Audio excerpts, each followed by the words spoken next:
سوال یہ ہے کہ اپنے شیخ سے پوری طرح سے استفادہ کرنے کا سب سے بہتر طریقہ کیا ہے؟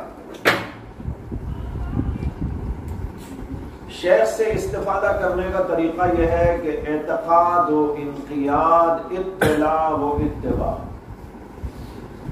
4 چیزیں: اعتقاد و انقیاد، اطلاع و اتباع۔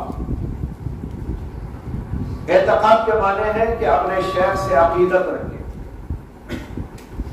اپنے شیخ سے عقیدت ہو اور یہ سمجھے کہ اس سے مجھے روحانی فیض ملے گا اور میری اصلاح ہوگی، اللہ نے اسے میرے لیے منتخب کر دیا ہے کہ اس کے ذریعے سے مجھے ہدایت ملے، اس کے ذریعے سے مجھے راستہ ملے۔ یہ ہے اعتقاد کا مطلب۔ انقیاد کے معنی یہ ہے کہ اس اعتقاد کے بعد ان کو قبول کر لے کہ ہاں میں ان کو اپنا شیخ بناتا ہوں، میں ان کو جو ہے اپنی اصلاح کے لیے قبول کرتا ہوں، ان کے ساتھ میں ایسا سلوک کروں گا۔ یہ انقیاد ہے۔ تیسری چیز ہے اطلاع اور چوتھی چیز ہے اتباع۔ اطلاع کا مطلب یہ ہے کہ اپنی اصلاح کے لیے اپنے عیوب کو، نقائص کو، کمیوں کو شیخ کے سامنے ظاہر کرے۔ شیخ عالم الغیب نہیں ہوتا اور کوئی ضروری نہیں ہے کہ ہر شیخ کو الہام یا کشف ہوا کرے۔ کسی کو ہو جائے تو ہو جائے، الگ بات ہے، لیکن ہر ایک کو ہونا کوئی ضروری نہیں۔ اور کشف کوئی ایسی چیز نہیں ہے کہ اس کے بغیر کوئی شیخ نہ بنتا ہو۔ اس لیے سب عرض کرنا پڑتا ہے کہ اس طرح کے خیالات ہیں لوگوں کے، تو سب سے پہلے سمجھ لیجئے کہ وہ عالم الغیب نہیں، عالم الغیب تو صرف اللہ ہوتا ہے۔ دوسرے کہ الہام ہونا ضروری نہیں، ہو گیا تو ہو گیا، نہ ہوا تو نہ بھی ہوا۔ کئی عبداللہ ایسے گزرے زندگی بھر ان کو الہام نہیں ہوا، پوری زندگی میں کبھی کشف نہیں ہوا۔ حضرت مولانا حکیم الامت اشرف علی تھانوی رحمۃ اللہ علیہ سے منسلک ہوئے تھے حضرت مولانا عبد الماجد دریابادی۔ حضرت نے ان سے کہا تھا کہ آپ میری مجلس میں بیٹھا کریں، سوال نہ کریں، صرف سنا کریں۔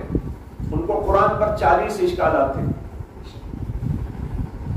40 دن بیٹھنے کا امر فرمایا، وہ 40 دن بیٹھے۔ 40 دن کے بعد حضرت نے ان کو بلا کر کہا کہ آپ کو قرآن میں جو 40 اشکالات تھے اب روزانہ 1-2 میرے سامنے بیان کریں، میں اس کا حل پیش کرتا ہوں۔ انہوں نے کہا حضرت وہ 40 دن کی مجلسوں میں 40 اشکالات سب حل ہو گئے۔ ہر روز ایک اشکال اس کا جواب آتا تھا، ہر روز ایک اشکال اس کا جواب آتا تھا، یہاں تک کہ 40 دنوں میں تمام اشکالات میرے ختم ہو گئے۔ پھر انہوں نے کہا خط کے ذریعے سے کہ حضرت میں تو آپ کے کشف کا قائل ہو گیا، میں تو آپ کے کشف کا قائل ہو گیا۔ حضرت نے جواب میں لکھا خدا کی قسم مجھے کشف نہیں ہوتا۔ کیا لکھا؟ خدا کی قسم مجھے کشف نہیں ہوتا۔ اب دیکھو قسم کھا رہے مجھے کشف نہیں ہوتا، تو معلوم ہوا کہ اللہ کو کشف ہونا ضروری نہیں۔ اب سنیے اصل سوال کا جواب۔ تو میں نے کہا اطلاع، اس خیال میں نہ رہ جانا کہ شیخ کو خود معلوم ہو جائے گا میری کیا بیماری ہے، میرے دل میں کیا بیماری ہے، میرے ظاہر میں کیا بیماری ہے، میرے اندر کیا عیوب ہے، کیا نقائص ہے، شیخ کو خود معلوم ہو جائے گا، یہ کوئی ضروری نہیں۔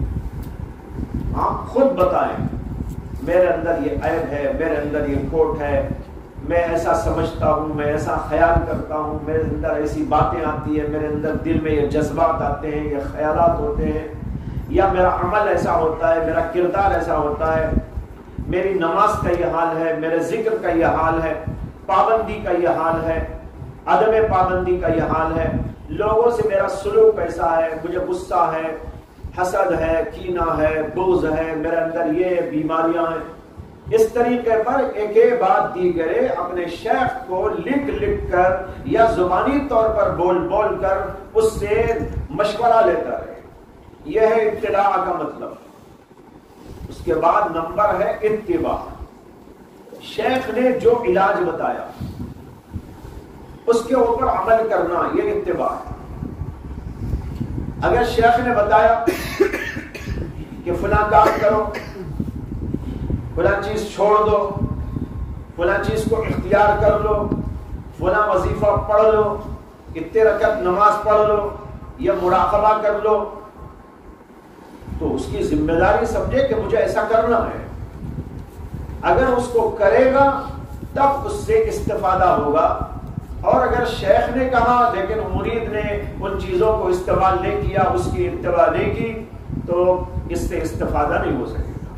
یہ اتباع اور اطلاع وہ اتباع، یہ انتہائی اہم و ضروری ہے کہ اطلاع بھی کرنا چاہیے اور پھر اس کی اتباع بھی کرتے رہنا چاہیے.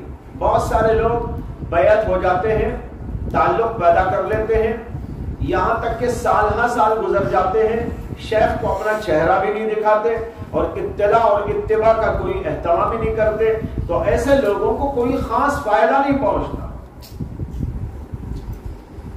خاص کا لفظ میں نے اس لیے عرض کیا کہ ویسے کچھ فائدہ ہو جائے تو الگ بات ہے، تعلق کی وجہ سے کچھ فائدہ ہو جائے ہو سکتا ہے، لیکن کامل طور پر، صحیح طور پر، بہتر طور پر وہ شیخ سے استفادہ نہیں کر سکتا. شیخ سے استفادے کا یہی طریقہ ہے وقتاً فوقتاً آنا جانا.